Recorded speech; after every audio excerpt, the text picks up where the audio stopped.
Gavai 3 eurus dividendų, ar dėl tokios sumos jau reikia deklaruoti pajamas? Ta pačią dieną žinoma ne, tačiau jeigu dividendus išmokėjo užsienio įmonė, jie turi atsirasti tavo metinėje pajamų deklaracijoje, nes dividendams netaikoma 500 eurų lengvata. Ji gali būti taikoma tam tikram finansinių priemonių pardavimo pelnui, bet ne dividendams. Dividendai Lietuvoje apmokestinami 15% pajamų mokesčio tarifu nuo 1 euro. Tačiau tai dar nereiškia, kad visus 15% būtinai turėsi sumokėti Lietuvoje. Atsidaryk brokerio ataskaitą ir pasitikrink 2 dalykus, kokia dividendų suma buvo apskaičiuota ir kiek mokesčio jau išskaičiuota užsienyje. Užsienyje išskaičiuotas mokestis gali būti įskaitytas Lietuvoje, bet tik tokia jo dalis, kurią tai valstybei leidžia išskaičiuoti dvigubo apmokestinimo išvengimo sutartis.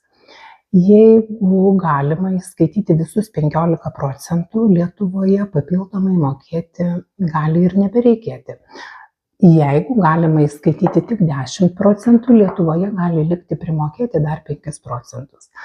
Kad užsienyje išskaičiuotas pajamų mokestis būtų įskaitytas, turi turėti dokumentą, kuriame matyti dividendų pajamos ir išskaičiuotas mokestis. Tai gali būti brokerio ataskaita. Taigi 3 eurai nėra per maža suma deklaruoti. Mažas gali būti mokėtinas mokestis, bet ne pati prievolė įvertinti pajamas. O jeigu nori išmokti investuoti ir užsiauginti daugiau nei 3 pirmuosius eurus dividendų, kviečiu į Financial Seniors investavimo kursą.